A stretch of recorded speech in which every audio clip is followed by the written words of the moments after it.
All right, everybody, as you can see by the title and the thumbnail that I did a little hunting with J.O. Ventures Outdoors today. He has a flea market once a month over where he's at because our flea market here near me stopped, and he's been to ours a few times. I've been to his now a couple of times. But I knew this one was coming up, and we kind of planned it out. I got up early this morning about 3:45, took off real early because, I lose an hour heading over there due to the time change. But guys, we showed up at his flea market at bright and early, right at 7 a.m. It was still pretty dark just due to the shade, so there were people with headlamps on. It was cold. The glass cases were frosted over, but man, we had a great time. First, I want to talk about just some gifts from J.O. and a trade we did. And I took over some blades to trade him for some leather work I needed done. I had a piggyback set, a kiss and crane, and I need a leather sheath made for those two blades. So I took him some trade blades, and in the midst of showing each other blades, we did some trading. But he was very gracious and gifted me a couple of items as well. So guys, this is just a decal I got out here just to show who I was with. He'll be tagged in the old title and description, so be sure you click on his channel, give him a like, subscribe, let him know that Big J sent you over. But we were trading around, and then he pulled out some old leather work he had done, and in that tub was this Field Notes case. And man, he could tell I really liked it. And this was pre-Maker's Mark days. And I really like this. So he gifted this to me, and I very much appreciated it. And I'm going to stuff a Field Notes pad in this as soon as possible. And this is going to be my new notepad because Sarah stole my last one that I ordered off of Randy. And then as I was leaving, because I was like, we knew where a PST was near me. Me and him both had seen it before. And I said, I think I'm going to stop and pick that up. And as, we met at this place there, and he goes, hey, take this with you. Because he had two of them. And he gifted me this right here in the sheath. Leatherman tool. Now I've got the Sidekick. And I'd had a couple of these, but my boys always lost them. So he was very gracious and gifted this right here to me. And man, I just really appreciate it. I mean, he's just a top-notch fella, guys. Let's pull a blade out on it. It's got a blade right here.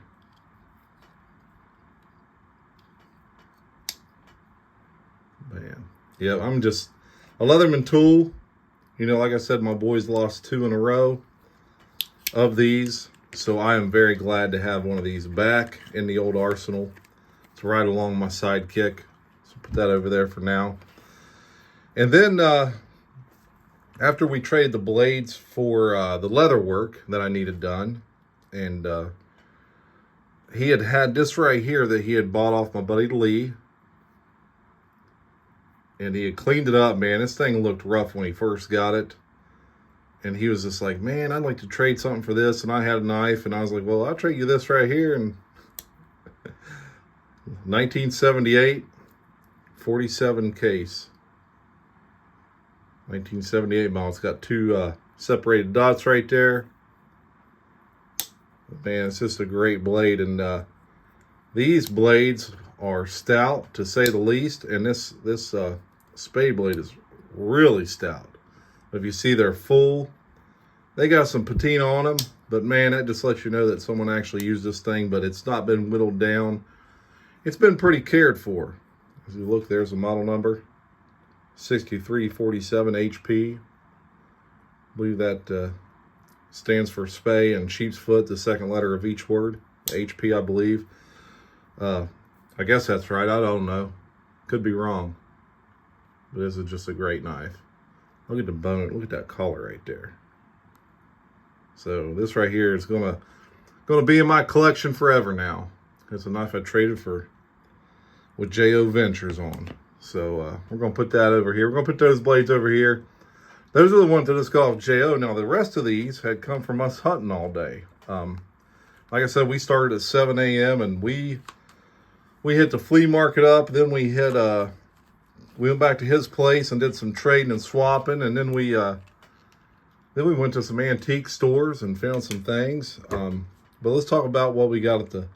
I got one of these at the flea market up here, and I knew what I was buying. Guy had this. You know, this is the Gerber. And I think these are called Sportsman's or something. I'm not 100% sure, but she needs cleaned up. But she's also missing a slab of wood. So I'm gonna knock this other slab off there, and I'm gonna make my own slab to put in there. I'm either gonna do that or I'm gonna give it to someone who will do it, because I paid, this thing was dirt cheap. I want to say I paid $8 for it, but he had a mint one in the sheath for $65. But it was early in the day and it was our first little stop, and I didn't want to really spend a ton of money there, but that's what I got. This Gerber, you know, for $8. I bought something off that gentleman previously, but I'm gonna give it a whirl at doing some scale work. See how she works. So I got that there for like $8. We're gonna talk about these two last. And I bought this one here at the flea market too. We're gonna talk about these two right here. So we got these at the flea market, these two right here. But then we went to this other antique store there by his place, and they had cases and cases of knives and Zippos and everything. And I had spotted this. Actually, I think J.O. had spotted this 742, I believe it is, Western.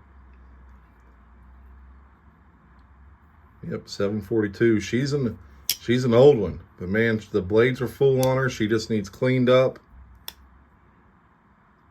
So, and I've got another one of these in bone. Got another one of these in bone right here. So, got us a matching set now, a bone and a Delrin one. But I'm excited to get this one here cleaned up. Like I said, the blades, that blade right there is full. Got that long nail pull. You know, they all got plenty of meat on the bone. Plenty of meat on the bone, and we are gonna fix her up. And she's going right in the old Western collection.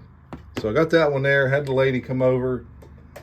I said, well, I definitely want this one because it was dirt cheap. I mean, $20-some.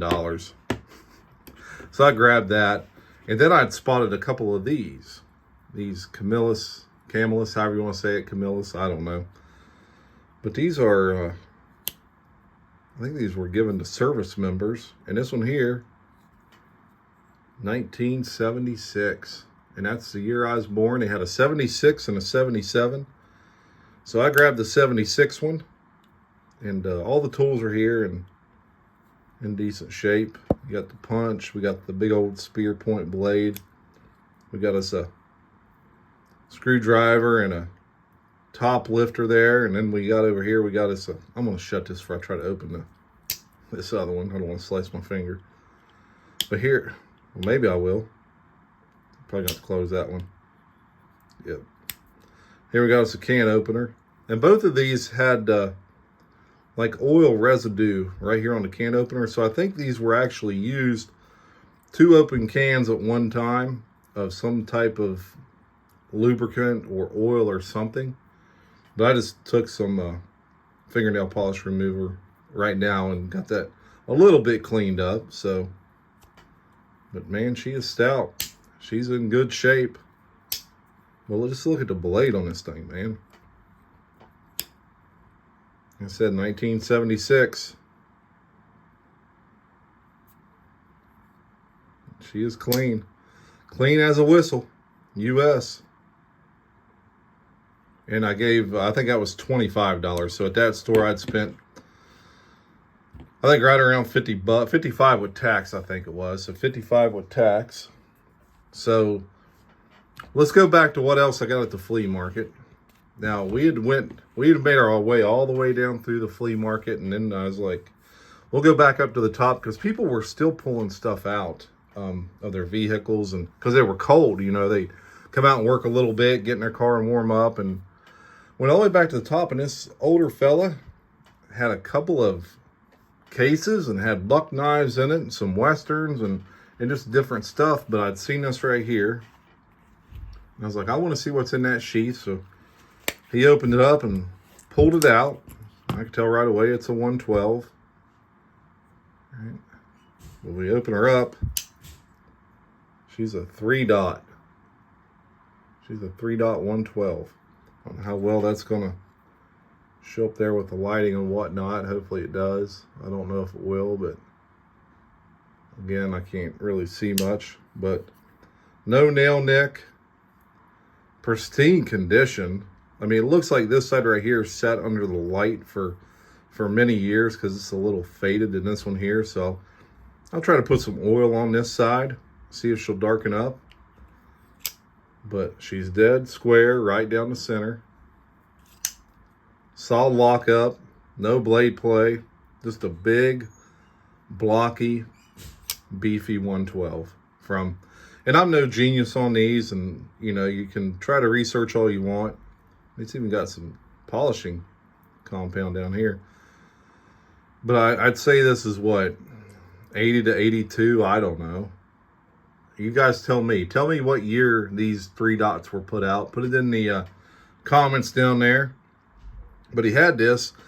But he had these knives. He had, you know, he had different things behind it, like how much it was and even what brand it was.